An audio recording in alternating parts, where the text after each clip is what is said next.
നമ്മളിപ്പോൾ വെൽഡിങ്ങിലെ കുറച്ച് കാര്യങ്ങൾ കൂടി നോക്കാൻ പോവുകയാണ്. നമ്മൾ ഗ്യാസ് വെൽഡിങ്ങിൽ ആ ബ്ലോ പൈപ്പ് നമുക്ക് എന്ത് ചെയ്യാം, ഗ്യാസ് കട്ടിങ്ങിന് വേണ്ടിയിട്ട് നമുക്ക് ഉപയോഗിക്കാം. വെൽഡിങ്ങിന് ഉപയോഗിക്കുന്ന ബ്ലോ പൈപ്പിൻ്റെ ആംഗിൾ അപ്പോൾ എത്ര ആയിരിക്കും? 120 ഡിഗ്രി ആയിരിക്കും. അതിൻ്റെ നോസലിന് എന്തുണ്ടാവും? ഒരു വളവുണ്ടാവും, ഒരു നെക്ക് പോലെ ഉണ്ടാവുക, ഒരു വളവുണ്ടാവും. അപ്പോൾ 120 ഡിഗ്രിയാണ് അതിൻ്റെ ആംഗിൾ. എന്നാൽ ഗ്യാസ് കട്ടിങ്ങിന് വേണ്ടി നമ്മൾ ഉപയോഗിക്കുന്ന ബ്ലോ പൈപ്പിൻ്റെ ആംഗിൾ എത്ര ആയിരിക്കും? 90 ഡിഗ്രി ആയിരിക്കും. ഇത് നല്ലൊരു ഇമ്പോർട്ടൻറ്റ് പോയിൻ്റാണ്. അതുപോലെ തന്നെ സിലിണ്ടർ ക്രാക്കിംഗ് നമ്മൾ ക്ലാസ്സിൽ പറഞ്ഞാണ്. ആ സിലിണ്ടറിൻ്റെ വാൽവ് സീറ്റിൻ്റെ മുകളിൽ പൊടിയൊക്കെ വന്ന് അടഞ്ഞിട്ടുണ്ടാവും. അപ്പോൾ നമുക്ക് ആ കീ ഉപയോഗിച്ചിട്ട് ഒരു സെക്കൻഡ് നേരത്തേക്ക് ആ സിലിണ്ടർ കൊണ്ട് ഓപ്പൺ ആക്കി എന്ത് ചെയ്യും, അവിടെ വല്ല പൊടി ഉണ്ടെങ്കിൽ ജസ്റ്റ് അറ്റ്മോസ്ഫിയറിലേക്ക് പോകും, അല്ലെ ആ പൊടി അവിടെ നിന്ന് പാറിപ്പോവും. അപ്പോൾ ജസ്റ്റ് ഒന്ന് ഓപ്പൺ ആക്കി ക്ലോസ് ആക്കണ ആ പ്രോസസ്സിനെ വിളിക്കുന്ന പേരാണ് സിലിണ്ടർ ക്രാക്കിംഗ്. അതും ഇമ്പോർട്ടൻ്റ് ആണ്. പിന്നെ നമ്മൾ വെൽഡ് ടോർച്ചിൻ്റെ അല്ലെങ്കിൽ ആ നോസിൻ്റെ ഒക്കെ ടിപ്പ് ക്ലീൻ ചെയ്യാൻ വേണ്ടി ഉപയോഗിക്കുന്ന ഫയലിനെ വിളിക്കുന്ന പേരാണ് സ്മൂത്ത് ഫയൽ. നമ്മൾ ഹാർഡ് ഫയലൊന്നും ഉപയോഗിച്ച് കഴിഞ്ഞാൽ എന്ത് ചെയ്യും, ആ നോസിൽ കേടായി പോകും. അപ്പോൾ സ്മൂത്ത് ഫയൽ ഉപയോഗിച്ചിട്ടാണ് നമ്മൾ എന്ത് ചെയ്യുക, ആ ടോർച്ച് ടിപ്പിൻ്റെ ടിപ്പ് ക്ലീൻ ആക്കുക, ടോർച്ചിൻ്റെ ടിപ്പ് ക്ലീൻ ആക്കുക. ഇനി ചിപ്പിംഗ് ഹാമറിൻ്റെ മെറ്റീരിയൽ മീഡിയം കാർബൺ സ്റ്റീലാണ്. ഇതിൻ്റെ ഹാൻഡിലിൻ്റെ മെറ്റീരിയൽ നിങ്ങൾ നോക്കി വെക്കണം കേട്ടോ. ചിപ്പിംഗ് ഹാമർ എന്ന് പറയുമ്പോൾ നമ്മൾ ആ വെൽഡിങ്ങിൻ്റെ സ്ലാഗൊക്കെ പൊട്ടിച്ചു കളയാൻ വേണ്ടിയിട്ട് നമ്മളെല്ലാവരും കണ്ടിട്ടുണ്ടാവും അല്ലേ, പൊട്ടിച്ച് കളയാൻ വേണ്ടി ഉപയോഗിക്കുന്ന ഹാമറാണ് ചിപ്പിംഗ് ഹാമർ. അത് മീഡിയം കാർബൺ സ്റ്റീൽ ഉപയോഗിച്ചിട്ടാണ് എന്ത് ചെയ്യുക, ഉണ്ടാക്കിയിട്ടുള്ളത്. ഇനി ലോ പ്രഷർ ബ്ലോ പൈപ്പും ഹൈ പ്രഷർ ബ്ലോ പൈപ്പും നമ്മൾ പറഞ്ഞാണ്. അപ്പോൾ ലോ പ്രഷർ ബ്ലോ പൈപ്പ് ആണെങ്കിൽ അത് ഹൈ പ്രഷർ ബ്ലോ പൈപ്പിനേക്കാട്ടിലും എക്സ്പെൻസീവ് ആവും. കാരണം എന്താ, അതിൻ്റെ ഉള്ളിൽ ഒരു ഇഞ്ചക്ടർ ഉണ്ട് എന്ന് നമ്മൾ പറഞ്ഞു അല്ലേ, അങ്ങോട്ടും ഇങ്ങോട്ടും ബാക്ക് ഫയറിനൊക്കെ പ്രിവെൻറ്റ് ചെയ്യാൻ പറ്റുന്ന ഒരു ഇഞ്ചക്ടർ ഉണ്ട് എന്ന് പറഞ്ഞു. അപ്പോൾ അത് എക്സ്പെൻസീവ് ആണ്. പക്ഷേ ഈ ലോ പ്രഷർ ബ്ലോ പൈപ്പ് നമുക്ക് എന്ത് ചെയ്യാം, ഹൈ പ്രഷർ വെൽഡിങ് എക്യുപ്മെൻറ്റിൻ്റെ കൂടി നമുക്ക് എന്ത് ചെയ്യുക, അല്ലെങ്കിൽ ഹൈ പ്രഷർ വെൽഡിങ്ങിന് വേണ്ടിയിട്ട് നമുക്ക് എന്ത് ചെയ്യുക, ഉപയോഗിക്കാം. ഇത് ഇമ്പോർട്ടൻറ്റ് പോയിൻ്റ് ആട്ടോ. ഇനി ലോ പ്രഷറിൽ എന്താ ഉണ്ടാവുക വെച്ച് കഴിഞ്ഞാൽ നമ്മൾ പറഞ്ഞു ഇഞ്ചക്ടർ ടൈപ്പ് ബ്ലോ പൈപ്പാണ്. ഒരു ഇഞ്ചക്ടർ ഉണ്ടാവും. ഇഞ്ചക്ടർ പ്രിവെൻറ്റ് ബാക്ക് ഫയർ, അതും ഇമ്പോർട്ടൻ്റ് ആണ് കേട്ടോ. ഇനി നമുക്കറിയാം ന്യൂട്രൽ ഫ്ലെയിം ഉണ്ട്, അതുപോലെ തന്നെ കാർബൈസിങ് ഫ്ലെയിം ഉണ്ട്, ഓക്സൈസിങ് ഫ്ലെയിം ഉണ്ട് ഈ ഗ്യാസ് വെൽഡിങ്ങിൽ. ഈ ന്യൂട്രൽ ഫ്ലെയിം എന്ന് പറഞ്ഞു കഴിഞ്ഞാൽ അതിൽ വരുന്ന ഓക്സിജനും അതുപോലെ തന്നെ അസറ്റ്ലീനും എന്തായിരിക്കും, രണ്ടും സെയിം അളവായിരിക്കും. അപ്പോൾ ന്യൂട്രൽ ഇഫക്റ്റ് ആയിരിക്കും. അത് വരുന്ന ഇത് കംപ്ലീറ്റ് അസറ്റ്ലീൻ എന്തായിട്ടും ഫുള്ള് കത്തിപ്പോവും. അത്രയും അളവ് ഓക്സിജൻ അതിലുണ്ടാവും, നിർബന്ധമായിരിക്കും. അപ്പോൾ ന്യൂട്രൽ ഫ്ലെയിം ആകുമ്പോൾ എന്ത് ചെയ്യും, അതിനൊരു ബാഡ് ഇഫക്റ്റും ഉണ്ടാവില്ല. ഓക്സൈസിങ് ഫ്ലെയിം നമ്മൾ എന്തിനാണ് ഉപയോഗിക്കുക വെച്ച് കഴിഞ്ഞാൽ ബ്രേസിങ്ങിനും ഗ്യാസ് കട്ടിങ്ങിനും ഉപയോഗിക്കുക. അതിൻ്റെ താപനില ഏകദേശം 3300 ഡിഗ്രി സെൽഷ്യസ് വരിക. ഓക്സിഡൈസിങ് ഫ്ലെയിം കേട്ടോ. അപ്പോൾ ഓക്സിഡൈസിങ് എന്ന് പറയുമ്പോൾ എന്താണ്, അതിൽ ഓക്സിജൻ്റെ അളവ് എന്താണ്, ഇച്ചിരി കൂടുതലാണ് അസറ്റ്ലീനെ കമ്പയർ ചെയ്തിട്ട്. എന്നാൽ കാർബറൈസിങ് ഫ്ലെയിം ആണെങ്കിലോ അതിലെന്തായിരിക്കും, ഓക്സിജൻ്റെ അളവ് കുറവാണ്. അല്ലെങ്കിൽ പേര് സൂചിപ്പിക്കുകയാണെങ്കിൽ കാർബറൈസിങ് ആണെങ്കിൽ അസറ്റ്ലീൻ അല്ലേ, കാർബറൈസിങ് അസറ്റ്ലീൻ്റെ ഒരു ഇതാണ്, ഫോമാണ്. അപ്പോൾ അസറ്റ്ലീൻ ആയിരിക്കും കൂടുതൽ. അത് നമ്മൾ സ്റ്റെല്ലൈറ്റിങ്ങിനൊക്കെ ഉപയോഗിക്കുക. അതിന് 2900 ഡിഗ്രി സെൽഷ്യസ് ആണ് താപനില ഉണ്ടാവുക. ഇതും ഇമ്പോർട്ടൻ്റ് ആണ് കേട്ടോ. അപ്പോൾ ഓക്സൈസിങ് പറഞ്ഞു രണ്ടും ഈക്വൽ അളവായിരിക്കും. കാർബറൈസിങ് നമ്മൾ പറഞ്ഞു അസറ്റ്ലീൻ ആയിരിക്കും കൂടുതൽ. അത് സ്റ്റെല്ലൈറ്റിങ്ങിന് വേണ്ടിയിട്ട് ഉപയോഗിക്കുക. ഓക്സൈസിന് എന്തിനാ വേണ്ടി ഉപയോഗിക്കുക, ബ്രേസിങ്ങിനും ഗ്യാസ് കട്ടിങ്ങിനും വേണ്ടിയിട്ട് ഉപയോഗിക്കുക. എന്നാൽ ന്യൂട്രൽ ഫ്ലെയിം എന്ന് പറഞ്ഞു കഴിഞ്ഞാൽ നമ്മൾ ബാക്കി എല്ലാ പ്രോസസ്സിനും വേണ്ടി ഉപയോഗിക്കുന്നതാണ് ന്യൂട്രൽ ഫ്ലെയിം. ഓക്സൈസിങ്ങിൽ ഓക്സിജൻ കൂടുതലായിരിക്കും, കാർബറൈസിങ് ഫ്ലെയിമിൽ അസറ്റ്ലീൻ കൂടുതലായിരിക്കും. ന്യൂട്രൽ ഫ്ലെയിമാണ് നമ്മൾ സാധാരണ ഉപയോഗിക്കാറുള്ളത്. ഇതിനൊക്കെ അലുമിനിയം, ഇരുമ്പ്, cast iron, stainless steel 3000 degree Celsius ആണ് അതിൻ്റെ താപനില. ഈ 3 ഫ്ലെയിമിൽ നിന്ന് എന്തായാലും ഒരു ക്വസ്റ്റ്യൻ ചോദിക്കും.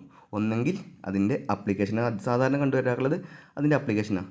നമുക്ക് അതിൻ്റെ ടെമ്പറേച്ചറും ഇടയ്ക്ക് ചോദിച്ച് കണ്ടിട്ടുണ്ട്, PSC ചോദിച്ചിട്ടുണ്ട്. ഇനി 1 ലിറ്റർ ഓഫ് അസറ്റ്ലീൻ മുഴുവനായി കത്തിത്തീരണമെങ്കിൽ നമുക്ക് എന്ത് വേണം, 2.5 ലിറ്റർ ഓക്സിജൻ വേണം. അതായത് അസറ്റ്ലീൻ്റെ 2.5 മടങ്ങ് ഓക്സിജൻ വേണം. ഇപ്പോൾ 2 ലിറ്റർ ആണെങ്കിൽ എന്ത് ചെയ്യും, 5 ലിറ്റർ ഓക്സിജൻ വേണം മുഴുവനായി കത്തിത്തീരണമെങ്കിൽ കേട്ടോ. ഇനി അസറ്റ്ലീൻ സ്റ്റോറേജ് പ്രഷർ നമ്മൾ പറഞ്ഞു, ഫ്രീ സ്റ്റേറ്റ് ആണെങ്കിൽ എന്ത് ചെയ്യും, 1 kg/cm² നമുക്ക് എന്ത് ചെയ്യുക, സ്റ്റോർ ചെയ്തേക്കാം. ഇനി ഡിസോൾവ്ഡ് അസറ്റ്ലീൻ ആണെങ്കിൽ നമുക്ക് എന്ത് ചെയ്യും, 14 മുതൽ 16 kg/cm² വരെ നമുക്ക് സാധാരണ സ്റ്റോർ ചെയ്ത് വെക്കാം. സിലിണ്ടറിൽ വരുന്നത് എന്താണ്, ഡിസോൾവ്ഡ് അസറ്റ്ലീൻ ആട്ടോ. സിലിണ്ടർ രൂപത്തിൽ വരുന്നത് ഡിസോൾവ്ഡ് അസറ്റ്ലീൻ ആണ്, ഫ്രീ സ്റ്റേറ്റ് അല്ല. ഫ്രീ സ്റ്റേറ്റ് ആണെങ്കിൽ നമ്മൾ എന്താ ഉണ്ടാക്കുക, അസറ്റ്ലീൻ ജനറേറ്റർ ഉണ്ടാക്കുക കേട്ടോ. ഇനി ഓക്സിജൻ ആണെങ്കിൽ നമ്മൾ പഠിച്ചാണ് 120 മുതൽ 150 ആണ്, 15 അല്ല കേട്ടോ, 150. ഈ 0 കാണാത്തതുകൊണ്ടാണ്. 150 kg/cm² ആണ്, അല്ലെങ്കിൽ 14 MPa. ഇനി കപ്പാസിറ്റി ഓഫ് ഓക്സിജൻ സിലിണ്ടർ എത്രയാണ്, 7 m³ ആണ്. അതിൻ്റെ റൈറ്റ് ഹാൻഡ് സൈഡാണ് അല്ലേ. അസറ്റ്ലീൻ ആണെങ്കിൽ എന്താണ്, സ്റ്റീൽ ടാങ്ക് ആണ്, 6 m³ ആണ്. അതിൻ്റെ പ്രഷർ നമ്മൾ പറഞ്ഞു 15 to 16 ആണ്. അതിൻ്റെ പ്രഷർ എത്രയാണ്, 1.5 MPa ആണ്. ഇതിൻ്റെ 14 ആണ്, ഇതിൻ്റെ 1.5 ആണ്. അതായത് 10 ഇരട്ടി അല്ലേ. ഇത് 120 to 150 ഇത് എത്ര 15 to 16 ഇതിൻ്റെ 10 ഇരട്ടി. ഇതിൻ്റെ 10 ഇരട്ടിയാണ് ഓക്സിജൻ. അതേപോലെ തന്നെ ആയിരിക്കുന്നത് ഇതിൻ്റെ 10 ഇരട്ടിയാണിത്. ഇതിന് 15 1.5 15 എന്നുള്ള കണക്ക് കൂട്ടിയാലും മതി. ഇനി എയർ അസറ്റിലിൻ ഫ്ലെയിം നമ്മൾ ലെഡ് ബേണിങ്ങിന് വേണ്ടിയിട്ട് ഉപയോഗിക്കുക കേട്ടോ. നെക്സ്റ്റ് ഇതാണ് ഇതൊന്നൊരു ചോദ്യം എന്തായാലും ചോദിക്കാം കേട്ടോ. ഇത് നമ്മൾ പഠിക്കുന്ന ട്രിക്ക് നമ്മൾ പറഞ്ഞിരുന്നു. ഈ പ്ലേറ്റ് തിക്നെസ് എന്ത് ചെയ്യുക, നോസിൽ സൈസും ഇമ്പോർട്ടൻ്റ് ആണ്. കഴിഞ്ഞ വീട്ടിൽ നമ്മളിത് പറഞ്ഞതാണ്, അതുകൊണ്ട് ഞാൻ എടുക്കുന്നില്ല. ഇനി leftward welding technique LWT, അതിനെ നമുക്ക് വിളിക്കുന്ന വേറൊരു പേരാണ് forehand process. Left hand welding technique LWTനെ വിളിക്കുന്ന വേറൊരു പേരാണത് forehand process. Up to 5 millimetre thickness ഉള്ള പ്ലേറ്റ് വരെ നമ്മൾ എന്ത് ചെയ്യുക, ഈ LWT പ്രോസസ് ഉപയോഗിക്കുക. അതിനേക്കാട്ടിലും കൂടുതലാണെങ്കിൽ 5 മില്ലിമീറ്ററിനേക്കാട്ടിലും കൂടുതലുള്ള പ്ലേറ്റുകൾ വെൽഡ് ചെയ്യുകയാണെങ്കിൽ നമ്മൾ എന്ത് ഉപയോഗിക്കും, റൈറ്റ് വാർഡ് വെൽഡിങ് ടെക്നിക്ക് ഉപയോഗിക്കും. ഇനി ഇതിൽ ഉപയോഗിക്കുന്നത് നമ്മൾ ഓക്സി അസറ്റിലിൻ ഫ്ലെയിമാണ് നമ്മൾ സാധാരണയായിട്ട് LWTക്ക് ഉപയോഗിക്കുക. ഇനി ഇത് നമ്മൾ പറഞ്ഞു അല്ലേ, ഈ ഒരു ചിത്രം ഇമ്പോർട്ടൻ്റ് ആണ്.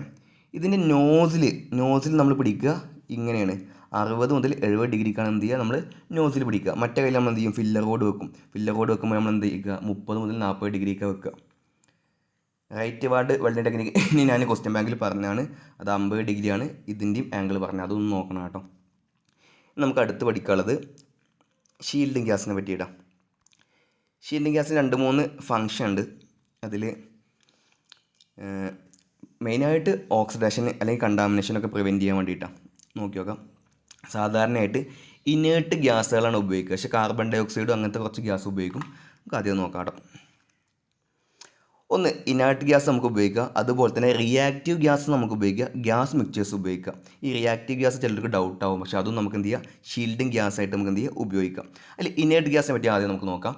ആർഗണും ഹീലിയം ഗ്യാസുമാണ് inert gas. Group 18 element periodic ടേബിളിലെ ലാസ്റ്റ് എലമെൻറ്റാണ്. നമ്മൾ ഹീലിയം എന്ന് വെച്ചാൽ ബലൂൺസൊക്കെ കണ്ടില്ലേ, ആ ടേബിളിൽ വരുന്ന ഐറ്റംസാണ് ഇനേർട്ട് ഗ്യാസ് കേട്ടോ. അവർക്ക് നല്ല ഈ ആർക്കിനെ പ്രൊട്ടക്റ്റ് ചെയ്യാനുള്ള കഴിവുണ്ട്. ഈ ആർക്കിനെ വേറെ ഒരു ഫാക്ടറും ഡിസ്റ്റർബ് ചെയ്യാതെ നോക്കുന്ന ആൾക്കാരാണ് ഇനേർട്ട് ഗ്യാസ്. അതുപോലെ തന്നെ മെറ്റൽ ഇലക്ട്രോണിനെ അവർക്ക് എന്ത് ചെയ്യുക, പ്രൊട്ടക്റ്റ് ചെയ്യാൻ പറ്റും. Weld metal from contamination. ഈ പുറത്തുനിന്ന് ആരും എന്ത് ചെയ്യില്ല, ഇവർ ഈ ആർക്കിനെയും വെൽഡ് മെറ്റലിൻ്റെ അടുത്തേക്ക് അടുപ്പിക്കില്ല. ഇപ്പോൾ നമ്മൾ അന്തരീക്ഷത്തിൽ എന്തൊക്കെ ഉണ്ട്, പൊടി പടലുണ്ട്, ഓക്സിജൻ ഉണ്ട് അല്ലേ, അതൊക്കെ അവിടെ പോയി കഴിഞ്ഞാൽ തുരുമ്പൊക്കെ പിടിക്കും. അല്ലെങ്കിൽ അതിൻ്റെ ഉള്ളിൽ ഇപ്പോൾ പ്രിസൈസ് അപ്ലിക്കേഷനൊക്കെ ആണെങ്കിൽ ഭയങ്കര ബുദ്ധിമുട്ടുണ്ടാകും. അപ്പോൾ അതൊക്കെ തടയാൻ വേണ്ടി നമുക്ക് എന്ത് ഉപയോഗിക്കുക, ഇനേർട്ട് ഗ്യാസ് ഉപയോഗിക്കാം. ഇനി ആർഗണും ഹീലിയും നമ്മൾ എവിടെ ഉപയോഗിക്കുക, നോൺ ഫെറസ് മെറ്റൽസിന് വേണ്ടിയിട്ട് ഉപയോഗിക്കാറ്. ഈ ഒരു ഇമ്പോർട്ടൻറ്റ് പോയിൻ്റാണ്. ഇത് ഈ ഡോക്യുമെൻറ്റ് നമുക്ക് എന്ത് ചെയ്യാൻ പറ്റില്ല, എഡിറ്റ് ചെയ്യാനും റീപബ്ലിഷ് ചെയ്യാനും പറ്റത്തില്ല. അതുകൊണ്ട് ഞാൻ വരക്കാത്ത ജസ്റ്റ് സ്ക്രീൻഷോട്ട് എടുത്തിട്ടുള്ളൂ. PDF അപ്ലോഡ് ചെയ്യണത് ചിലപ്പം നമുക്ക് ബുദ്ധിമുട്ടുണ്ടാകും, അതുകൊണ്ടാണ്. അപ്പോൾ നിങ്ങൾ എന്ത് ചെയ്യുക, പറയുന്ന പോയിൻ്റ് ജസ്റ്റ് നോക്കി വെക്കുക. ഹീലിയത്തിനും ആർഗണും അതിലേതാ നല്ലതെന്ന് ഇനി പറയുന്നത് കേട്ടോ.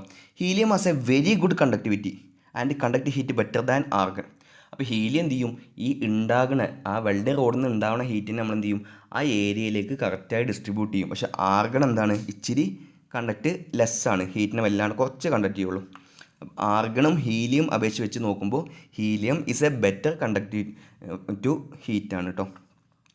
അതുകൊണ്ട് തന്നെ helium is chosen for welding thicker metal. അല്ലേ, നല്ല തിക്നെസ് ഉള്ള മെറ്റലാണെങ്കിൽ എന്ത് ചെയ്യണം, നല്ലപോലെ ചൂട് കൊടുക്കണ്ടേ. അപ്പോൾ നമ്മൾ എന്ത് ഉപയോഗിക്കും, അവിടെ ഹീലിയം നമ്മൾ എന്ത് ചെയ്യും, പ്രിഫർ ചെയ്യും.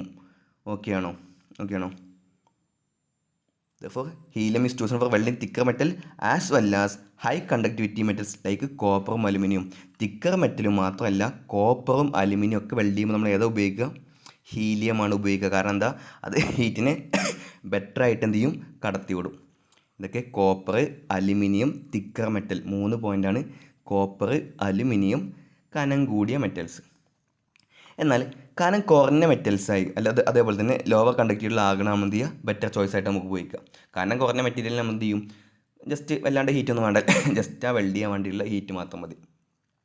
Also argon is often used for welding out of position because is lower thermal conductivity. നമുക്ക് ഔട്ട് ഓഫ് പൊസിഷനിലെ വെൽഡിങ് നമ്മൾ എന്താ ഉപയോഗിക്കുക, ആർഗണാണ് ഉപയോഗിക്കുക. അപ്പോൾ 2 പോയിൻറ്റ്, കനം കുറഞ്ഞത് അതുപോലെ തന്നെ ഔട്ട് ഓഫ് പൊസിഷനായിട്ടുള്ള വെൽഡിങ്ങിന് വേണ്ടിയിട്ട് ഉപയോഗിക്കുന്നത് ആർഗണാണ്. കനം കൂടിയ അലുമിനിയം, കോപ്പർ ഇവയ്ക്ക് ഉപയോഗിക്കുന്നതാണ് നമ്മുടെ ഹീലിയാണ്. Argon gas is 10 times heavier than helium gas.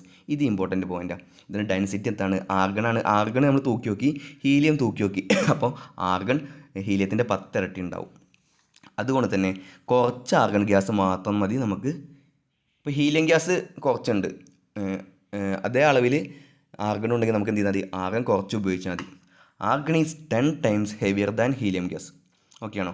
Hence less argon gas is required. അതുകൊണ്ട് തന്നെ കനം കൂടുകയാണെങ്കിൽ എന്ത് ചെയ്ത് കുറച്ച് മതി കേട്ടോ, to provide a good shield as compared to helium gas. Helium gas ഒരുപാട് ഉപയോഗിക്കണം, പക്ഷേ ആർഗൺ എന്ത് ചെയ്താൽ മതി, കുറച്ച് ഉപയോഗിച്ചാൽ മതി. കാരണം അത് നല്ല ഡെൻസാണ്, അതായത് മോൾക്ക് പാറിപ്പോകില്ല. അപ്പോൾ ആർഗൺ ഗ്യാസ് ആണെങ്കിൽ എന്ത് ചെയ്യും, ലൈറ്റ് ആയതുകൊണ്ട് എന്ത് ചെയ്യും, ഇയാൾ മോൾക്ക് പാറിപ്പോകില്ലേ. പക്ഷേ ഇയാൾ മറ്റാളെന്താ, ആർഗൺ ഗ്യാസ് എന്താണ് നല്ലപോലെ ഹെവിയാണ്, അപ്പോൾ അത് അയാൾ എന്ത് ചെയ്യും, അടിയിൽ തങ്ങിയിരിക്കും. പക്ഷേ ഹീലിയം ഗ്യാസ് എന്താ ലൈറ്റ് അല്ലേ, അപ്പോൾ ഇയാൾ എന്ത് ചെയ്യും, മോൾക്ക് ഇങ്ങനെ പാറിപ്പോവും. ഗ്യാസ് അല്ലേ, എന്ത് ചെയ്യും, നമ്മൾ അറ്റ്മോസ്ഫിയറിൽ വെച്ചിട്ടുള്ള നമ്മൾ വെൽഡ് ചെയ്യണം, അപ്പോൾ എന്ത് ചെയ്യും, മോൾക്ക് പാറിപ്പോവും. അപ്പോൾ നമുക്ക് എന്ത് ചെയ്താൽ മതി, ഹീലിയം ഗ്യാസ് ആണെങ്കിൽ എന്ത് ചെയ്യണം, കണ്ടിന്യൂസ് ആയിട്ട് എന്ത് ചെയ്യണം, ഗ്യാസ് സപ്ലൈ ചെയ്തുകൊണ്ടിരിക്കണം. പക്ഷേ ആർഗൺ ആണെങ്കിൽ എന്ത് ചെയ്യും, കനം കൂടിയത് കാരണം അടിയിൽ തന്നെ കുറച്ച് നേരം കൂടി നിൽക്കും കേട്ടോ. അപ്പോൾ ഏതാണ് കനം കൂടിയത്, ഏതാണ്, ആർഗൺ ആണ് കേട്ടോ. 10 times ഹെവിയർ ദാൻ ഹീലിയാണ്. മറ്റേ എന്താണ്, ഹീലിയം ഗ്യാസ് ലൈറ്റാണ്. അപ്പോൾ കൂടുതൽ ഗ്യാസ് ഏതാ ഉപയോഗിക്കേണ്ടത്, ഹീലിയാണ്. കുറച്ച് ഉപയോഗിക്കേണ്ടത് ആരാ, കനം കൂടിയാളായ ആർഗണാണ്. ഇനി വേറൊരു പ്രത്യേകത കൂടിയുണ്ട്. The weld bead contour and penetration also affected by the gas touted. ഈ 2 പോയിന്റ്, ഈ പെനട്രേഷൻ, അതാണ് ഈ ചിത്രത്തിൽ കാണിച്ചിട്ടുള്ളത്, ഈ പെനട്രേഷനും അതുപോലെ തന്നെ ഈ കോണ്ടൂറും ഈ ഷേപ്പും എന്ത് ചെയ്യും, ഗ്യാസ് നമ്മൾ ഉപയോഗിക്കുന്ന ഗ്യാസിനനുസരിച്ച് എന്ത് ചെയ്യും, മാറിക്കൊണ്ടിരിക്കും. അപ്പോൾ നല്ലപോലെ പെനട്രേറ്റ് ചെയ്യണമെങ്കിൽ നമുക്ക് എന്ത് ചെയ്യണം, ഈ ചിത്രം നോക്കി നിങ്ങൾ, ഏതാ ഏറ്റവും കൂടുതൽ പെനട്രേറ്റ് ചെയ്തിരിക്കുന്നത്, ഏതാ, ആർഗൺ അല്ലേ. അപ്പോൾ നല്ലപോലെ പെനട്രേറ്റ് ചെയ്യണം, ഉള്ളിലേക്ക് വെൽഡ് ഇറങ്ങി ചെല്ലണമെന്നുണ്ടെങ്കിൽ നമ്മൾ എന്ത് ചെയ്യണം, അങ്ങനത്തെ ഗ്യാസ് ഉപയോഗിക്കണം. Weld made with argon generally have deeper penetration. അപ്പോൾ നല്ലപോലെ ഇറങ്ങി ചെല്ലണമെന്നുണ്ടെങ്കിൽ കനം കൂടിയ, കണ്ടക്ടിവിറ്റി കുറഞ്ഞ ആർഗൺ ഉപയോഗിക്കണം. മനസ്സിലായോ? They also have a tendency to undercut at the edges. പക്ഷെ എന്ത് ചെയ്യും, അതിനെ അണ്ടർകട്ട് ചെയ്യാനുള്ള, അണ്ടർകട്ട് പറഞ്ഞ ഡിഫക്റ്റ് അല്ല, അതൊക്കെ നമുക്ക് ഡിഫക്റ്റിൽ നിങ്ങൾ പഠിക്കണം കേട്ടോ. Welds made with helium are wider and thicker bead. പക്ഷേ ഹീലിയം കണ്ടില്ലേ എന്ത് ചെയ്യും, തിക്കറായിട്ട് ഇത്തിരി വൈഡായിട്ടല്ലേ ഇയാൾ ഫില്ല് ചെയ്തിരിക്കുന്നത്. അപ്പോൾ ഈ ഹീലിയത്തിൻ്റെ പ്രത്യേകത പഠിച്ചു വെക്കുക കേട്ടോ. ഡീപ്പർ പെനട്രേഷൻ എന്ന് പറയുമ്പോൾ എന്താണ്, അത് ആർഗണാണ്. പക്ഷേ വൈഡർ ആൻഡ് തിക്കർ ബീഡ്, കട്ടി കൂടിയ ബീഡുകളാണെങ്കിൽ എന്താണ്, ഹീലിയാണ്. അപ്പോൾ ഈ പോയിന്റുകൾ മാത്രം നിങ്ങൾ പഠിച്ചു വെച്ചാൽ മതി. അപ്പോൾ ഡീപ്പ് പെനട്രേഷൻ എന്ന് പറയുമ്പോൾ ആർഗണാണ്. വൈഡർ ആൻഡ് തിക്കർ, വീതി കൂടി നോക്കി ഇത് നോക്കി, ആർഗണിൻ്റെ വീതി ഉണ്ട്, ഇത്രേ ഉള്ളൂ. പക്ഷേ ഹീലിയം കണ്ടില്ലേ, നല്ല വീതി കണ്ടില്ലേ. നമുക്ക് ഏതൊക്കെ ഗ്യാസ് ഉപയോഗിക്കാം, ആർഗണിൻ്റെയും ഓക്സിജൻ്റെയും മിക്സ്ചർ ഉപയോഗിക്കാം, ആർഗൺ ഉപയോഗിക്കാം, ഹീലിയത്തിൻ്റെയും ആർഗണിൻ്റെയും മിക്സ്ചർ നമുക്ക് ഉപയോഗിക്കാം, ഹീലിയം സ്വന്തം ഉപയോഗിക്കാം, കാർബൺ ഡൈ ഓക്സൈഡ് ഉപയോഗിക്കാം. ഇത്രയും ഗ്യാസാണ് നമ്മൾ ഉപയോഗിക്കുക കേട്ടോ. ഈ പാരഗ്രാഫിൽ നിന്ന് നമുക്കൊരു ക്വസ്റ്റ്യൻ, ഈ പാരഗ്രാഫിൽ നിന്ന് ഒരു ക്വസ്റ്റ്യൻ, എല്ലാ പാരഗ്രാഫിൽ നിന്നും ഇമ്പോർട്ടൻറ്റ് കാര്യങ്ങളുണ്ട്, നിങ്ങളത് മാത്രം പഠിച്ചു വെക്കുക. ഇനി ആർഗൺ യൂസ്ഡ് വിത്ത് ഗ്യാസ് മെറ്റൽ ആർക്ക് സ്പ്രേ.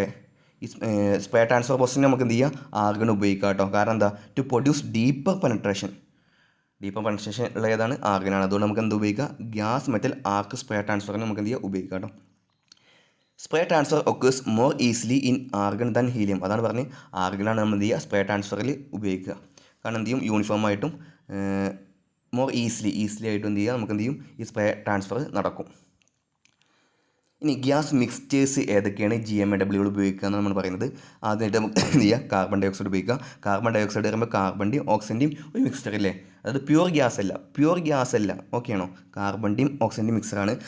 പക്ഷേ has a higher thermal heat conductivity than argon. ആർഗണിനെക്കാട്ടിലും ഹീറ്റ് കണ്ടക്ടിവിറ്റി ആയിരിക്കും കൂടുതൽ കാർബൺ ഡൈ ഓക്സൈഡാണ്. പക്ഷേ ഹീലിയത്തിൻ്റെ അത്ര എത്തുമെന്ന് അവർ പറഞ്ഞിട്ടില്ല. ഹീലിയാണ് ഏറ്റവും കൂടുതൽ, അത് കഴിഞ്ഞാൽ കാർബൺ ഡൈ ഓക്സൈഡ്, അത് കഴിഞ്ഞാൽ ആർഗൺ, അങ്ങനെ കേട്ടോ. ആ കണ്ടക്ടിവിറ്റി കുറഞ്ഞു വരുന്ന order.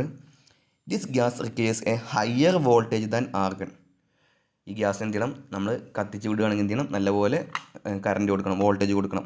Since it is heavy, അതിന് കാർബൺ ഡൈ ഓക്സൈഡ് എന്താണ്, ഹെവിയാണ്, ഇച്ചിരി കനം കൂടുതൽ. It covers the weld well. ഈ ഗ്യാസ് എന്തില്ല, പെട്ടെന്നൊന്നും മോൾക്ക് പോകില്ല, പക്ഷേ എന്ത് ചെയ്യും, നല്ലപോലെ വെൽഡ് നമുക്ക് റെഡി ആയി കിട്ടും. Therefore less gas is needed. നമ്മൾ പറഞ്ഞു, ആർഗണിൻ്റെ കേസ് പറഞ്ഞു, കുറച്ച് ഗ്യാസ് മതി. ഹീലിയം ഒരുപാട് വേണം, ഹീലിയം കനം കുറഞ്ഞതാണ്. ആർഗൺ ഹീലിയത്തിനേക്കാളും 10 ടൈം കനം കൂടിയതാണ്. കാർബൺ ഡൈ ഓക്സൈഡും ഹീലിയത്തിൻ്റെ പോലെ തന്നെ എന്താണ്, കനം കൂടിയതാണ്. അതുകൊണ്ട് തന്നെ കുറച്ച് ഗ്യാസ് മതി. ഇനി carbon dioxide gas is cheaper than argon. അതെല്ലാവർക്കും അറിയാം, CO2 എന്താണ്, ചീപ്പറാണെന്ന് എല്ലാവർക്കും അറിയാം. The price difference will be various in location. Beads made with CO2 have a very good contour. ഈ CO2ൻ്റെ ഇത് കണ്ടില്ല നിങ്ങൾ, നല്ലപോലെ കോണ്ടൂറായിട്ടാണ് ഇവർ കൊടുത്തുള്ളത്, കുഴപ്പമൊന്നുമില്ല. അപ്പോൾ അത് നല്ല വെരി ഗുഡ് കോണ്ടൂർ എന്ന് അവർ പറഞ്ഞേക്കണം കേട്ടോ. The beads are wide. അത്യാവശ്യം വൈഡും ഉണ്ട്, മാത്രമല്ല അത്യാവശ്യം പെനട്രേഷനും ഉണ്ട്. No undercutting. അപ്പോൾ ഇത് ഇമ്പോർട്ടൻ്റ് പോയിൻ്റ് കേട്ടോ. കാർബൺ ഡൈ ഓക്സൈഡ് ഗ്യാസ് ഉപയോഗിക്കുമ്പോൾ അണ്ടർ കട്ടിങ് ഉണ്ടാവത്തില്ല. അത് നല്ലൊരു ഇമ്പോർട്ടൻറ്റ് പോയിൻ്റാണ്. ഈ ഒരു പോയിൻ്റ് ഇമ്പോർട്ടൻറ്റ് പോയിൻ്റാണ്. ഡീപ്പർ പെനട്രേഷൻ ഉണ്ട്, അത്യാവശ്യം വൈഡുണ്ട്, പക്ഷേ അണ്ടർ കട്ട് ഉണ്ടാവണില്ല. അപ്പോൾ നല്ല ഗുണമുള്ള ഗ്യാസാണത് carbon dioxide. The arc in CO2 atmosphere is unstable. പക്ഷേ എന്താ പ്രശ്നമുള്ളത് വെച്ച് കഴിഞ്ഞാൽ എന്താ, ഇയാൾ ഈ ആർക്ക് ഉണ്ടല്ലോ, വെൽഡിംഗ് എന്ന ആർക്ക് വരുമല്ലോ, അത് CO2 അടുത്ത് എന്ത് ചെയ്യും, അൺസ്റ്റേബിൾ ആവും. ഇയാൾ കടന്ന് വിറക്കാൻ തുടങ്ങും. അപ്പോൾ ആർക്ക് എന്ത് ചെയ്യില്ല, നല്ലപോലെ കോൺസെൻട്രേറ്റ് ചെയ്യില്ല. ഓക്കെ ആണോ? And a great deal of spatters occurs. അതുകൊണ്ട് തന്നെ ഇയാൾ എന്ത് ചെയ്യും, സ്പാറ്റർ ചെയ്തിട്ട് നമ്മൾ എന്ത് ചെയ്യും, പാരൻ്റ് മെറ്റലിലേക്ക് വീണുകൊണ്ടിരിക്കും. അതൊരു ഡിഫക്റ്റാണ് കേട്ടോ, ഡിഫക്റ്റാണ്. ഇത് ഇമ്പോർട്ടൻറ്റ് പോയിൻ്റാണ്. ദിസ് ഈസ് റെഡ്യൂസ്ഡ് ബൈ, ഇതെന്ത് ചെയ്യുക, നമുക്ക് റെഡ്യൂസ് ചെയ്യുക, ഈ ദോഷം എന്ത് ചെയ്യുക, പരമാവധി കുറക്കുക. എങ്ങനെ, holding a short arc. Long ആർക്കിന് പകരം എന്ത് ചെയ്യുക, കുറച്ചും കൂടി അടുത്ത് കൊണ്ടുവച്ചിട്ട് എന്ത് ചെയ്യുക, നമ്മൾ വെൽഡ് ചെയ്യണ ഇത് ഇലക്ട്രോഡ് ഉണ്ടല്ലോ, ഒന്നുകൂടി അടുത്ത് കൊണ്ടുവച്ചിട്ട് നമുക്ക് ഷോർട്ട് ആർക്ക് ഉപയോഗിക്കുമ്പോൾ എന്ത് ചെയ്യും, ഈ സ്പാറ്ററിങ്ങും ഈ അൺസ്റ്റേബിളും നമുക്ക് എന്ത് ചെയ്യുക, പരമാവധി കുറക്കാം. Deoxidizers like aluminium, manganese, silicon are often used. മാത്രമല്ല ഇതിൻ്റെ കൂടെ എന്ത് ചെയ്യുക, ഡി ഓക്സിഡൈസേഴ്സ് നമുക്കിത് ഉപയോഗിക്കാം. കാരണം കാർബൺ ഡൈ ഓക്സൈഡും ഓക്സിജനുമായിട്ടുള്ള അഫിനിറ്റി കുറക്കാൻ വേണ്ടിയിട്ടാണ് നമ്മൾ ഇത് ഉപയോഗിക്കുക. രണ്ടാളും ഭയങ്കര ബന്ധമാണ്. അപ്പോൾ ഒന്നുകൂടി കൊറോഷൻ കൂടും. അപ്പോൾ ഡി ഓക്സിഡൈസ് ആയിട്ടുള്ള എന്ത് ചെയ്യുക, അലുമിനിയം, മാഗ്നീഷ്യം, സിലിക്കണൊക്കെ നമുക്ക് എന്ത് ചെയ്യുക, ഉപയോഗിക്കാം. ദി ഡി ഓക്സിഡൈസേഴ്സ് കണ്ടോ, എന്തിനാ അഫിനിറ്റി കുറക്കാൻ വേണ്ടിയിട്ടില്ല, അതാണ് ഇവിടെ പറയുന്നത്. Remove the oxygen from the weld metal. Oxygen ഒന്നുകൂടി അകലെ നിർത്തും. Good ventilation is required when using pure CO2. കാരണം എന്താ, നമ്മളെ ബ്ലഡിലേക്ക് പോയി കഴിഞ്ഞാൽ എന്ത് ചെയ്യും, നമ്മുടെ കുറച്ച് ആരോഗ്യ പ്രശ്നങ്ങളുണ്ടാവും. കാർബോക്സി ഹീമോഗ്ലോബിനൊക്കെ ആയിട്ട് എന്ത് ചെയ്യും, നമുക്ക് മരണം വരെ സംഭവിക്കാം. അപ്പോൾ വെന്റിലേഷൻ റിക്വയർഡ് ആണ്. മാത്രമല്ല about to 7 to 12% of CO2 become CO in the arc. ഈ കത്തുമ്പോൾ CO2 അത്യാവശ്യം വിഷവാതകമല്ല എന്ന് നമുക്ക് പറയാം, അല്ലെങ്കിൽ ഒരു ചൂട് കൂടാൻ സഹായിക്കണ വാതകം മാത്രം. പക്ഷേ CO എന്ന് പറഞ്ഞാൽ എന്താ, കാർബൺ മോണോക്സൈഡ് ഭയങ്കര ഡേഞ്ചറാണ്. ഇതാണ് ഞാൻ പറഞ്ഞ കാർബോക്സി ഹീമോഗ്ലോബിനായി മാറുക. അപ്പോൾ എന്ത് ചെയ്യും, ഈ കത്തണ ഗ്യാസിലെ 12%, 10% എന്ത് ചെയ്യും, ഇയാൾ CO ആയി മാറും. The amount increase with arc length കൂടുന്തോറും എന്ത് ചെയ്യും, ഈ CO-ൻ്റെ അളവ് എന്ത് ചെയ്യും, കൂടിക്കൊണ്ടിരിക്കും. 25% higher current is used with CO2 than argon with helium. അത് നമ്മൾ തൊട്ട് മുന്നേ പറഞ്ഞില്ലേ, ഇതിനെന്ത് ചെയ്യണം, അത്യാവശ്യം നല്ല കറൻറ്റ് വോൾട്ടേജ് വേണമെന്ന് പറഞ്ഞില്ലേ. This cause more agitation to the weld puddle, hence entrapped gas rises to the surface of the weld, so low weld porosity. ഇതും നല്ലൊരു ഗുണമാണ് കേട്ടോ. ഇനിയുണ്ടല്ലേ. ഇനി അടുത്ത മിക്സ്ചറാണ് ആർഗണും കാർബൺ ഡൈ ഓക്സൈഡും. കാർബൺ ഡൈ ഓക്സൈഡ് ആർഗണിൽ കൂട്ടിക്കാൻ എന്താണ്ടാവുക വെച്ച് കഴിഞ്ഞാൽ, CO2 in argon gas makes the molten metal in the arc crater more fluid. ഈ ആർക്ക് ക്രൈറ്റർ ഒന്നുകൂടി ഫ്ലൂയിഡായിട്ട് എല്ലാ ഭാഗത്തും ഒഴുകി എത്താൻ വേണ്ടിയിട്ട് എന്ത് ഉപയോഗിക്കും, ഇവ രണ്ടും കൂടി മിക്സ് ഉപയോഗിക്കും. ആർഗണും CO2 കൂടി മിക്സ് ഉപയോഗിക്കും. This help to eliminate undercutting. അതുകൊണ്ട് എന്ത് ചെയ്യും, ഈ അണ്ടർ കട്ടിങ് എന്നുള്ള പരിപാടി എന്ത് ചെയ്യും, ഒഴിവാകും. ഇമ്പോർട്ടൻ്റ് ആണ് കേട്ടോ. കാർബൺ സ്റ്റീലൊക്കെ വെൽഡ് ചെയ്യുമ്പോൾ ഇത് ഇമ്പോർട്ടൻ്റ് ആണ്. ഈ ഒരു പോയിന്റ് ഇമ്പോർട്ടൻ്റ് ആട്ടോ. ആർഗണും കാർബൺ ഡൈ ഓക്സൈഡ് ഉപയോഗിക്കുമ്പോൾ എന്ത് ചെയ്യും, അതിൻ്റെ ഫ്ലൂയിഡിറ്റി അത്യാവശ്യം കൂടും. അതുപോലെ തന്നെ അണ്ടർകട്ട് ആ ഫ്ലൂയിഡിറ്റി കൂടുക കാരണം എന്ത് ചെയ്യും, അണ്ടർ കട്ടിങ് ഉള്ള ദോഷം ഒഴിവാകും. CO2 also stabilize the arc. ആർഗണും CO2 കൂടി അല്ലേ, അപ്പോൾ ആർഗണ് ഇനേർട്ട് ഗ്യാസ്, പക്ഷേ CO2 എന്ത് ചെയ്യും, ഈ ആർഗിനെ അടിപൊളിയായിട്ട് സ്റ്റെബിലൈസ് ചെയ്യും. Reduces spatters and promote straight line. അയാൾ എന്ത് ചെയ്യും, അങ്ങോട്ടും കൊണ്ട് തെറിക്കണമൊക്കെ ഒഴിവാക്കിയിട്ട് എന്ത് ചെയ്യും, നമ്മളെന്ത് ചെയ്യും, സ്ട്രെയിറ്റ് ആയിട്ട് ഉപയോഗിക്കും. നമ്മൾ ഇവിടെ പറഞ്ഞ എന്താ, വെറും പ്യൂർ CO2 ഉപയോഗിക്കുമ്പോൾ നമ്മൾ എന്താ പറഞ്ഞത്, പ്യൂർ CO2 ഉപയോഗിക്കുമ്പോൾ നമ്മൾ എന്താ പറഞ്ഞത്, സ്പാറ്റർ കൂടുന്നാണ് പറഞ്ഞത്. അപ്പോൾ നമ്മൾ എന്ത് ചെയ്യും, ഷോർട്ട് ആർക്ക് ലെങ്ത് ഉപയോഗിക്കും. പക്ഷേ ആർഗണും കാർബൺ ഡൈ ഓക്സൈഡ് ഉപയോഗിക്കുമ്പോൾ ഇതൊരു ഗുണമാക്കിയിട്ട് അവർ മാറ്റുന്നുണ്ട്. ഓക്കെ ആണോ? അപ്പോൾ ഇവിടെ നിന്നൊക്കെ ചോദ്യം വരാം കേട്ടോ. ആർഗണും കാർബൺ ഡൈ ഓക്സൈഡ് ഉപയോഗിക്കുമ്പോൾ നമുക്ക് എന്ത് ചെയ്യുക, അണ്ടർ കട്ടിങ് ഒഴിവാക്കുക. മാത്രമല്ല എന്താണ്, സ്റ്റെബിലൈസ് ആർക്ക്. ഇതിൽ ആർഗണും കാർബൺ ഡൈ ഓക്സൈഡ് ഉപയോഗിക്കുമ്പോൾ എന്ത് ചെയ്യും, CO2 എന്ത് ചെയ്യും, ആർക്കിനെ സ്റ്റെബിലൈസ് ചെയ്യും. സ്ട്രെയിറ്റ് ലൈനിലൊക്കെ നമുക്ക് എന്ത് ചെയ്യാം, വെൽഡിങ് നടത്താം. ഇനി ആർഗണും ഓക്സിജനും ആണെങ്കിൽ, അപ്പോൾ ഓക്സിജൻ നമ്മൾ ഉപയോഗിക്കുന്ന ഡൗട്ട് വരും അല്ലേ, കാരണം ഓക്സിജൻ ഒഴിവാക്കാൻ വേണ്ടി നമ്മൾ ഷീൽഡിങ് ഗ്യാസ് ഉപയോഗിക്കുന്നത്. പക്ഷേ ആർഗണും ഓക്സിജനും നമുക്ക് എന്ത് ചെയ്യുക, ഒരു മിക്സ്ചറായിട്ട് ഉപയോഗിക്കുക. ഇത് ഇമ്പോർട്ടൻറ്റ് പോയിൻ്റ് ആണ് കേട്ടോ. Argon oxygen gas mixtures are used on the law alloy carbon and stainless steel. ഈ ലോ അലോയ് കാർബൺ സ്റ്റീലിലും സ്റ്റെയിൻലെസ് സ്റ്റീലിലും മാത്രമാണ് എന്ത് ഉപയോഗിക്കുക, ആർഗൺ ഗ്യാസ് ഉപയോഗിക്കുക. ഈ ഇമ്പോർട്ടൻറ്റ് പോയിൻ്റ് ആണ്. 1 to 5% ഓക്സിജൻ, കുറച്ചേ മിക്സ് ചെയ്യണുള്ളൂ. Will produce beads with wider. അതുകൊണ്ട് എന്ത് ചെയ്യും, അത്യാവശ്യം വീതി ഉണ്ടാവും. പിന്നെ അതിൻ്റെ ഷേപ്പ് ഉണ്ടല്ലോ, അത് ഫിംഗർ ഷേപ്പ് ഒന്നും ആക്കാതിരിക്കാൻ വേണ്ടി അവർ സഹായിക്കും, ഓക്സിജൻ സഹായിക്കും. മാത്രമല്ല അത്യാവശ്യം പെനട്രേഷനും ഉണ്ടാവും. ഓക്കെയാണോ? ഈ 3 പോയിന്റ് ഇമ്പോർട്ടൻ്റ് ആണ്. Oxygen also improves the weld contour. ആ ഷേപ്പ് കണ്ടില്ലേ, ആ കർവ്, അത് നല്ലപോലെ അടിപൊളിയാക്കാൻ വേണ്ടി ഓക്സിജൻ ഉപയോഗിക്കും. Makes the weld pool more fluid. അത്യാവശ്യം ഒഴുകുമ്പോൾ എന്ത് ചെയ്യും, അണ്ടർകട്ട് എല്ലായിടത്തും ഒഴുകി പോയിട്ട് എന്ത് ചെയ്യും, അണ്ടർകട്ട് ഒഴിവാക്കും. ഇതൊക്കെ ഇതിൻ്റെ ഗുണം കേട്ടോ. Oxygen seems to stabilize arc and reduce pattern. Carbon ഡൈ ഓക്സൈഡിൻ്റെ മാതിരി തന്നെ ഓക്സിജൻ എന്ത് ചെയ്യും, ആർഗണിൻ്റെ കൂടി എന്ത് ചെയ്യും, ഇയാൾ എന്ത് ചെയ്യും, വെൽഡിനെ സ്റ്റെബിലൈസ് ചെയ്യും. The use of oxygen will cause metal surface കണ്ടില്ലേ, ഓക്സിജൻ ഉപയോഗിക്കുമ്പോൾ എന്ത് ചെയ്യും, തുരുമ്പടിക്കാൻ ചാൻസ് ഉണ്ട്. അതാണ് important point. This oxidation will generally not reduce the strength or appearance of weld to an unacceptable level. പക്ഷേ ഇതെന്തില്ല, ചെറിയ അളവിലാവുകൊണ്ട് വലിയ പ്രശ്നമില്ല എന്ന് അവർ പറയുന്നത്. If more than 2% oxygen is used with low alloy steel, a more expensive electrode with additional D oxide must be used. അതായത് 2% ആർഗണും ഓക്സിജനല്ല മിക്സ് ചെയ്യണത്, 2% കൂടുതൽ ഓക്സിജൻ മിക്സ് ചെയ്യുകയാണെങ്കിൽ എന്ത് ചെയ്യും, എന്തായാലും തുരുമ്പിടിക്കും. അപ്പോൾ നമ്മൾ എന്ത് ചെയ്യണം, വില കൂടിയ ഇലക്ട്രോഡ് വെക്കണം. എന്തിനാ ഈ ഇലക്ട്രോണിൻ്റെ വില എങ്ങനെ കൂടുന്നത്, ഈ ഓക്സിജൻ ഉണ്ടാവില്ലേ, അപ്പോൾ എന്ത് ചെയ്യും, തുരുമ്പിടിക്കില്ലേ. തുരുമ്പിടിക്കൽ പരമാവധി ഒഴിവാക്കാൻ വേണ്ടിയിട്ട് എന്ത് ചെയ്യും, ഡി ഓക്സിഡൈസേഴ്സ്, അതായത് എന്ത് ചെയ്യും, ഓക്സിജനെ പരമാവധി അകറ്റി നിർത്തുന്ന ഇലക്ട്രോഡ് ആകുമ്പോൾ എന്ത് ചെയ്യും, വില കൂടും. അപ്പോൾ 2% കൂടുകയാണെങ്കിൽ എന്തായാലും തുരുമ്പിടിക്കും, ഓക്സിഡേഷൻ നടക്കും അവിടെ. അപ്പോൾ അത് ഒഴിവാക്കാൻ വേണ്ടി നമ്മൾ എന്ത് ചെയ്യും, വില കൂടിയ ഇലക്ട്രോഡ് ഉപയോഗിക്കും. ആ ഇലക്ട്രോണിൻ്റെ മുകളിൽ എന്താ ഉണ്ടാവുക വെച്ച് കഴിഞ്ഞാൽ ഈ ഡി ഓക്സിഡൈസേഴ്സാണ് ഉണ്ടാവുക. കാരണം ഓക്സിജനെ പരമാവധി അകറ്റി നിർത്താൻ വേണ്ടിയുള്ള സാധനങ്ങളാണ്, അതുകൊണ്ടാണ് അതിന് വില കൂടുന്നത്. The desirable rate of gas flow depend on the type of, ഇതും ഇമ്പോർട്ടൻ്റ് ആണ്. ഗ്യാസ് ഫ്ലോ എന്താണ്, സ്മാൾ വെൽഡ് പൂളാണെങ്കിൽ എന്ത് ചെയ്യും, 1 മിനിറ്റിൽ 10 ലിറ്റർ ഗ്യാസ് നമ്മൾ കൊടുക്കണം. പക്ഷേ അത്യാവശ്യം മീഡിയം ആണെങ്കിൽ 15 ലിറ്റർ കൊടുക്കണം 1 മിനിറ്റിൽ. അത്യാവശ്യം ലാർജ് വെൽഡ് പൂൾ വേണമെന്നുണ്ടെങ്കിൽ നമ്മൾ എന്ത് ചെയ്യണം, 20 to 25 ലിറ്റർ 1 മിനിറ്റിൽ ഈ ആർഗണും ഓക്സിജൻ്റെയും ഇത് കൊടുക്കണം. Too much gas flow can be just as bad as not having enough. തോനെ കൂടാനും പറ്റില്ല, കുറച്ചും പറ്റില്ല.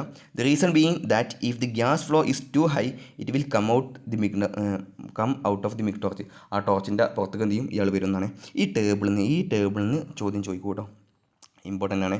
ഇത് ഏത് മെറ്റലിന് ഏത് ഗ്യാസ് ഉപയോഗിക്കുന്ന, നമ്മൾ അത്യാവശ്യമൊക്കെ പറഞ്ഞു അല്ലേ, ആർഗണും CO2 ഒക്കെ എവിടെ ഉപയോഗിക്കുക നമ്മൾ പറഞ്ഞു. ആർഗൺ CO2 നമ്മൾ കാർബൺ സ്റ്റീൽ ഉപയോഗിക്കുക. മാത്രമല്ല എന്ത് ചെയ്യുക, വേറെ ഒന്നിനും കൂടെ മിക്സിങ്ങിന് നമ്മൾ പറഞ്ഞില്ലേ, എന്താ കാർബൺ സ്റ്റീലിന് ഉപയോഗിക്കുക.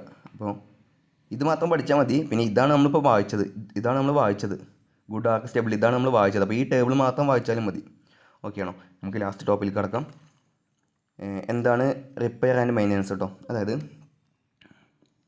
ഈ മെറ്റലൈസിംഗ് എന്ന് പറഞ്ഞാൽ നമ്മൾ എന്ത് ചെയ്യും, നമ്മളെ പഴയ വീലൊക്കെ ഉണ്ടല്ലോ, പഴയ തുരുമ്പ് പിടിച്ച വീലൊക്കെ നമ്മൾ എന്ത് ചെയ്യും, പ്ലേറ്റ് ചെയ്യും. അല്ലെങ്കിൽ നമ്മൾ എന്ത് ചെയ്യും, പഴയ ഡൈനിങ് ടേബിളൊക്കെ നമ്മൾ പൗഡർ കോട്ടിങ് അടിക്കുന്നുണ്ട്. അതൊക്കെ ഒരു പ്രൊട്ടക്റ്റീവ് ഒരു മെത്തേഡാണ്. അപ്പോൾ മെറ്റലൈസിംഗ് പറഞ്ഞാൽ ആ പരിപാടിയാണ് ചെയ്യുന്നത്. Metallizing is a very common coating process auto, which is used to improve resistance of material against corrosion wear fatigue. ഇപ്പോൾ നമ്മൾ പൗഡർ കോട്ടിങ് കൊടുത്തു കഴിഞ്ഞാൽ, നമ്മൾ കാറിൻ്റെ മുകളിൽ ഇപ്പോൾ മറ്റേ ടെഫ്ലോൺ കോട്ടിങ് കൊടുക്കൂലേ, അതിൻ്റെ മുകളിൽ എന്ത് ചെയ്യും, സ്ക്രാച്ച് ഒഴിവാകും, തുരുമ്പ് ഒഴിവാകില്ലേ. അതേപോലെ തന്നെ ടെഫ്ലോണിന് പകരം മെറ്റലാണ് എന്ത് ചെയ്യുക, ഇവിടെ കോട്ട് ചെയ്യുക. എന്തൊക്കെയാണ് ഉപയോഗിക്കുക, കൊറോഷൻ എന്തായാലും ഒഴിവാകും.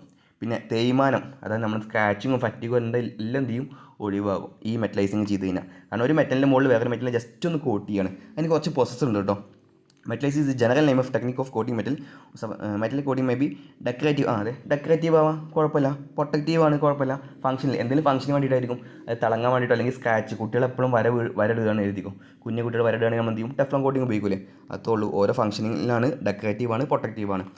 ടൈപ്സ് നമുക്ക് സമയം 8:55 by electric arc spray process. നമുക്ക് എന്ത് ചെയ്യാം, സ്പ്രേ പ്രോസസ്സിങ് ഇലക്ട്രിക് ആർക്ക് നമ്മൾ എന്ത് ചെയ്യും, ഈ കോട്ടിങ് പൗഡറിന് എന്ത് ചെയ്യും, ചാർജ് കൊടുക്കുമ്പോൾ എന്ത് ചെയ്യും, ഇതിൽ ഈ കളറുള്ള ഭാഗം കംപ്ലീറ്റ് എന്ത് ചെയ്യും, ഈ മെറ്റലിൻ്റെ ബേസ് മെറ്റലിനൊക്കെ എന്ത് ചെയ്യും, വന്ന് അടിയും. അതാണ് spray process. By spray process പറഞ്ഞാൽ നമ്മൾ സാധാരണ അറിയുന്നത് തന്നെയാണ്. പിന്നെ തെർമൽ കോട്ടിങ്, അത് ഇതിൻ്റെ ഈ ടെമ്പറേച്ചറിൻ്റെ ഒരു ബിഹേവിയർ വെച്ചിട്ടാണ്. നമുക്ക് നോക്കാം കേട്ടോ. Arc metallizing of product that will not corrective or rust proof. പക്ഷേ ആർക്ക് മെറ്റലൈസിങ് എന്താണ്, ഇയാളെന്തില്ല, റെസ്റ്റ് പ്രൂഫ് നമുക്ക് എന്തില്ല, ഒരു ഉറപ്പ് തരില്ല. അപ്പോൾ അതൊരു വലിയൊരു നല്ലൊരു മെത്തേഡല്ല. Steel structure protected by metallizing. Steel structure നമുക്ക് എന്ത് ചെയ്യാം, മെറ്റലൈസിങ്ങിലൂടെ പ്രൊട്ടക്റ്റ് ചെയ്യാം. സ്റ്റീലൊക്കെ എന്ത് ചെയ്യും, നമുക്ക് ആദ്യം സ്റ്റെയിൻലെസ് സ്റ്റീലാണെങ്കിൽ കൂടി ഒരു 10 കൊല്ലം കഴിയുമ്പോൾ എന്ത് ചെയ്യും, തുരുമ്പിടിക്കും. പക്ഷേ അതിൻ്റെ മുകളിൽ എന്ത് ചെയ്യും, മെറ്റലൈസിങ് ചെയ്ത് കഴിഞ്ഞാൽ എന്ത് ചെയ്യും, നമുക്ക് കുറച്ച് കാലം കൂടി എന്ത് ചെയ്യുക, പ്രൊട്ടക്റ്റ് ചെയ്യുക. To improve the resistance of the metal against corrosion, അത് നമ്മൾ പറഞ്ഞാണ്. ഇനി ഇതിൻ്റെ ഒരു പ്രിൻസിപ്പിൾ നോക്കാം കേട്ടോ. ഇത് വാക്വം പമ്പ് വെച്ചിട്ടുള്ള ഒരു മെറ്റലൈസിങ് പ്രോസസ്സാണ്. എന്ത് ചെയ്യും, പൗഡർ ഇവിടെ ഉണ്ടല്ലേ, ഇതാണ് നമ്മുടെ ബേസ് മെറ്റൽ. ഇത് ഈ വാക്വം എന്ത് ചെയ്യും, ഇത് നമുക്ക് അടുപ്പിക്കും. നമുക്ക് പറഞ്ഞുതരാം. ഈ വാക്വം കണ്ടോ, ഇങ്ങോട്ട് വാക്വം കണ്ടോ, ഈ വാക്വം അടിപ്പിക്കും എന്ത് ചെയ്യും, ഈ പൗഡറൊക്കെ പോയിട്ട് എന്ത് ചെയ്യും, ഇവിടെ പോയിട്ട് ഈ ബേസ് മെറ്റലിൽ പോയിട്ട് എന്ത് ചെയ്യും, നിൽക്കും. നമുക്ക് വായിച്ചു നോക്കാം. The metallizing process start with preparing the surface. അതിന് പിന്നെ എന്ത് ചെയ്യണം, ഇതിൻ്റെ മുകളിൽ തുരുമ്പൊക്കെ ക്ലീൻ ആക്കിയിട്ട് ഇതിനൊക്കെ റിൻസ് ചെയ്ത് കഴുകി റെഡിയാക്കി ഡ്രൈ ചെയ്യണം. എന്നിട്ട് ഈ പ്രോസസ്സൊക്കെ വെക്കാൻ പറ്റുള്ളൂ. അതാണ് പറയുന്നത്. The metallizing process start with preparing the surface of the product. Then a metal wire is melted in metallizing spray equipment to become molten. എന്നിട്ട് നമ്മൾ എന്ത് ചെയ്യും, ഒരു വയർ ഇവിടെ വെക്കും. വയർ എന്ത് ചെയ്യും, ആ വയർ ഉരുകിയിട്ടാണ് എന്ത് ചെയ്യുക, അതിൻ്റെ മുകളിൽ വരിക. ആ വയർ നമ്മൾ എന്ത് ചെയ്യും ഇവിടെ വെക്കും, എന്നിട്ട് അതിനെ ചൂടാക്കുമ്പോൾ എന്ത് ചെയ്യും, അത് ഉരുകുമ്പോൾ എന്ത് ചെയ്യും, അതിനെ വാക്വമായിട്ട് അടിച്ചിട്ട് എന്ത് ചെയ്യും, ഉരുകുമ്പോൾ നമ്മൾ ചെറിയ ചെറിയ തുള്ളികളാവൂലേ, അതിനെ വാക്വമായിട്ട് എന്ത് ചെയ്യും, ഇതിൻ്റെ മേത്തിലേക്ക് മേലേക്ക് എന്ത് ചെയ്യുക, നമ്മൾ അബ്സോർബ് ചെയ്യിപ്പിക്കുക ചെയ്യുക. After this clean and compressed air atomize the material. അപ്പോൾ ഈ ഉരുകി കഴിഞ്ഞാൽ നമ്മൾ എന്ത് ചെയ്തു, അതിൻ്റെ മുകളിൽ എന്ത് ചെയ്തു, കംപ്രസ്ഡ് എയർ അടിച്ചു. അപ്പോൾ എന്ത് ചെയ്യും, തുള്ളി സ്പ്രേ അടിക്കുമ്പോൾ കണ്ടില്ല നമ്മൾ ചെടികൾക്കൊക്കെ സ്പ്രേ അടിക്കൂലേ, അതേപോലെ എന്ത് ചെയ്യും, ഈ ഉരുകിയ മെറ്റൽ വേറെ എന്ത് ചെയ്യും, അങ്ങോട്ട് തെറിക്കും, തുള്ളിയായിട്ട് തെറിക്കും. And the air then transport the atomized metal on to the product of. അപ്പോൾ ആ സ്പ്രേയുടെ കൂടെ എന്ത് ചെയ്യും, ഇയാളത്തേക്ക് വരും. എന്താ ചെയ്ത് ചോദിച്ചാൽ നമ്മൾ എന്ത് ചെയ്യും, ഈ മെറ്റലിൻ്റെ മുകൾക്കാണ് മെറ്റലൈസിങ് ചെയ്യേണ്ടത്. അപ്പോൾ ഇത് ആദ്യം ക്ലീൻ ആക്കിയിട്ട് ഡ്രൈ ആക്കി വെക്കും. എന്നിട്ട് എന്ത് ചെയ്യും, ഒരു മെറ്റൽ വയർ ഏതിൻ്റെയാണോ, ഇപ്പോൾ അലുമിനിയത്തിൻ്റെ കോട്ടിങ്ങാണ് എഴുതിക്കും, അപ്പോൾ അലുമിനിയത്തിൻ്റെ ചെറിയ വയർ ഇവിടെ വെക്കും, അതിനെ ഉരുക്കിയിട്ട് എന്ത് ചെയ്യും, സ്പ്രേ അടിക്കും, കംപ്രസ്ഡ് എയർ അടിക്കുമ്പോൾ ഈ ഉരുകിയതല്ലേ, അലുമിനിയം ഉരുകിയില്ലേ, അപ്പോൾ ഈ സ്പ്രേ അടിക്കുമ്പോൾ എന്ത് ചെയ്യും, അങ്ങോട്ട് തുള്ളികളായിട്ട് തെറിക്കും. ആ തുള്ളികളായിട്ട് തെറിക്കുമ്പോൾ എന്ത് ചെയ്യും, ഇവിടെ വന്നിട്ട് എന്ത് ചെയ്യും, അടിയും. ഇത്തോളെ ഇനി അടുത്ത് നോക്കാം. പൗഡർ കോട്ടിംഗ് എന്ന് പറഞ്ഞാൽ എന്ത്, പെയിൻറ്റിങ്ങിൻ്റെ പോലെ തന്നെയാണെന്ന് പറയുന്നത്. പക്ഷേ എന്താ ഉപയോഗിക്കുക, ഡ്രൈ പൗഡറാണ് ഉപയോഗിക്കുക. നമ്മൾ പെയിൻറ്റിൽ എന്താ ഉപയോഗിക്കുക, ലിക്വിഡ് പെയിൻ്റല്ലേ ഉപയോഗിക്കുക. ഇവിടെ എന്താ ഉപയോഗിക്കുക, ഡ്രൈ പൗഡറാണ് ഉപയോഗിക്കുക. അതിൽ വെഹിക്കിളൊന്നും ഉണ്ടാവില്ല. ലിക്വിഡ് പെയിൻറ്റ് പറഞ്ഞാൽ ഈ ഡ്രൈ പൗഡറും വെഹിക്കിളൊക്കെ പാടെ കൂടി ചേർന്ന ഒരു മിക്സ്ചറാണ്. പക്ഷേ ഈ പൗഡർ കോട്ടിങ് നമ്മൾ കണ്ടിട്ടുണ്ടല്ലേ, നമ്മൾ അലവിയിൽ ചിലവർ പൗഡർ കോട്ടിങ് അടിക്കും. പിന്നെ പണ്ടത്തെ ഡൈനിങ് ടേബിളൊക്കെ പൗഡർ കോട്ടിങ് അടിക്കലുണ്ട്. പൗഡർ സ്റ്റിക്ക്, ഇതിൻ്റെ ഗണ്ണിത് the powder sticks to the part due to electrostatic charging. ഈ ഒരു പോയിൻ്റ് ഇമ്പോർട്ടൻറ്റ്. ഈ പൗഡർ കോട്ടിങ്ങിൽ നടക്കുന്ന പ്രിൻസിപ്പിൾ എന്താ, ഇലക്ട്രോസ്റ്റാറ്റിക് ചാർജിങ്ങാണ്. ഈ പൗഡർക്ക് എന്ത് ചെയ്യും, കറണ്ട് കൊടുക്കുമ്പോൾ അതിൻ്റെ കുറച്ച് പാർട്ടികൾ എന്ത് ചെയ്യും, ചാർജ്ഡ് ആകുമ്പോൾ നേരെ മെറ്റലിലേക്ക് വന്നിട്ട് പതിക്കുക ചെയ്യുക, അട്രാക്റ്റ് ആവുകയും ചെയ്യുക. Charging of the powder and grounding of the part. നമ്മൾ അടിക്കേണ്ട പാർട്ട് എന്ത് ചെയ്യും, എർത്തടി നെഗറ്റീവ് ആക്കി കൊടുക്കും, ചാർജ് എന്ത് ചെയ്യും, പോസിറ്റീവ് ആക്കും. ഈ പൗഡർ എന്ത് ചെയ്യും, പോസിറ്റീവ് ആക്കും. അപ്പോൾ എന്ത് ചെയ്യും, നേരെ മെറ്റലിലേക്ക് എന്ത് ചെയ്യും, അട്രാക്റ്റ് ആവുക, പോസിറ്റീവ് നെഗറ്റീവ് തമ്മിൽ അട്രാക്റ്റ് ആവുക. Any substance can be used that can tolerate of the heat of curing the powder and that can be electrically grounded to enhance the charge particle attachments. ഈ വെക്കണ metal എന്ത് ചെയ്യണം, aluminium പോലെ ഉരുകണ മെറ്റലാവരുത്. അത്യാവശ്യം എന്ത് ചെയ്യും, ഈ ചാർജ് പാർട്ടികൾ അത്യാവശ്യം ചൂടുണ്ടാവും. അപ്പോൾ അതൊക്കെ താങ്ങാൻ കഴിവുള്ള മെറ്റലായിരിക്കണം നമ്മൾ എന്ത് ചെയ്യേണ്ടത്, ഈ പൗഡർ കോട്ടിങ്ങിന് വേണ്ടി സെലക്ട് ചെയ്യേണ്ടത്. The powder flow and cover during application of heat. The powder flows, ഇയാളെന്ത് ചെയ്യും, ഒഴുകിയിട്ട് ഇതിൻ്റെ മുകളിൽ വരും. ഇതിൻ്റെ പൗഡർ കോട്ടിങ്ങിൻ്റെ അഡ്വാൻറ്റേജ് നോക്കുക. ഈ ഒരു പോയിന്റ് ഇമ്പോർട്ടൻ്റ് ആണ്, ഇലക്ട്രോസ്റ്റാറ്റിക് ചാർജിങ് ആണ്. ഇനി പൗഡർ റിക്കവറി ഫോർ റീയൂസ്, ഇത് അഡ്വാൻറ്റേജ് ആണ്. കാരണം എന്ത് ചെയ്യാം, നമുക്ക് എന്ത് ചെയ്യാം, ഇതിനെ റിക്കവർ ചെയ്തെടുക്കാം, പിന്നെ ഉപയോഗിക്കാണ്ട് എന്ത് ചെയ്യുക, അതായത് മുഴുവപ്പം പൗഡർ കോട്ടിംഗ് ആണെന്ന് എഴുതിക്കോ, ഒരു ചെറിയ സ്പൂണാണ് എഴുതിക്കോ. നമ്മളിപ്പോൾ 1 കിലോഗ്രാം പൗഡർ ഉപയോഗിച്ചു, അതിലാകെ 100 മില്ലിഗ്രാമേ ഈ സ്പൂണിൻ്റെ മുകളിൽ 10 ഉള്ളൂ. ബാക്കി നമുക്ക് എന്ത് ചെയ്യാം, അടിച്ച് വാരി എടുത്തിട്ട് എന്ത് ചെയ്യുക, വീണ്ടും ഉപയോഗിക്കുക. എക്സ്പെൻഡിച്ചർ വിൽ ബി ലെസ്, ചെറിയ ചിലവുള്ളൂ. ക്യാൻ ബി മോർ ഡ്യൂരബിൾ, പെയിനേക്കാൾ എന്ത് ചെയ്യും, ഡ്യൂരബിൾ ആണ്. ഇത് ഇമ്പോർട്ടൻറ്റ് പോയിന്റ് ആട്ടോ. Easily can do A work, just current കൊടുത്താൽ മതി, ഇയാൾ എന്ത് ചെയ്യും, റെഡി ആയിട്ട് വരും. പക്ഷേ ദോഷം എന്താണെന്ന് ചോദിച്ചാൽ എന്ത് ചെയ്യും, ലെവലിംഗ് ഉണ്ടാവില്ല. ചില ഭാഗത്ത് ഉയർന്നിട്ടും ചില ഭാഗത്ത് കൂടിയിട്ടും കുറഞ്ഞിട്ടൊക്കെ ആയിരിക്കും. അത് ഒരു എന്താണ്. പിന്നെ ക്യൂറിങ് ഈസ് സിമിലർ. ഇത് ഇവിടെ ക്യൂറിങ് കേട്ടോ, ഇവിടെ എന്തോ ഒരു ക്യൂറിങ് ഉണ്ടേ, ഇതാണോ, ഇത് കർവല്ല, ഇത് ക്യൂറിങ് കേട്ടോ. ക്യൂറിങ് എന്ന് പറഞ്ഞാൽ അത് തണുക്കും കേട്ടോ, അത് വന്നിട്ട് അടിഞ്ഞിട്ട് എന്ത് ചെയ്യും, അവിടെ റെഡിയാവും. Curing is similar, typically more energy intensive than point drying due to higher temperature requirement. Difficult to set a certain plant. ചെറിയ പ്ലാന്റിലൊക്കെ സെറ്റ് ചെയ്യാൻ ഇത്തിരി പണിയാണ്. ഇതൊക്കെ ദോഷം, ഈ 3 ദോഷമാണ്. ഇനി ഓപ്പറേഷൻ ക്ലീനിങ്, ഇതാണ് പറഞ്ഞത്. ആദ്യം മെറ്റൽ എന്തെങ്കിലും ക്ലീൻ ചെയ്യണം, പിന്നെ കഴുകണം, എന്നിട്ട് ഫോസ്ഫേറ്റ് ചെയ്യണം, പിന്നെ പിന്നെ ഉണക്കണം, എന്നിട്ട് പൗഡർ കോട്ടിങ് അടിക്കണം, എന്നിട്ട് ക്യൂറിങ് ചെയ്യണം. ക്യൂറിങ് ലാസ്റ്റ് സ്റ്റെപ്പാണ്. ഈ സ്റ്റെപ്പുകളൊന്ന് ജസ്റ്റ് നോട്ട് ചെയ്ത് വെക്കുക, ചിലപ്പം തലതിരിച്ച് വെക്കാം. ഇനി ഇതൊക്കെ നമുക്ക് എന്ത് ചെയ്യാം, ഇതിൻ്റെ യൂസസ് ആണ്. അപ്പോൾ ഇത്തോളം എനിക്ക് ടൈമായി, അതുകൊണ്ടാണ്. ശരി, ഓക്കെ, ബൈ. എല്ലാവരും അടിപൊളിയായിട്ട് പഠിക്കുക. All the best.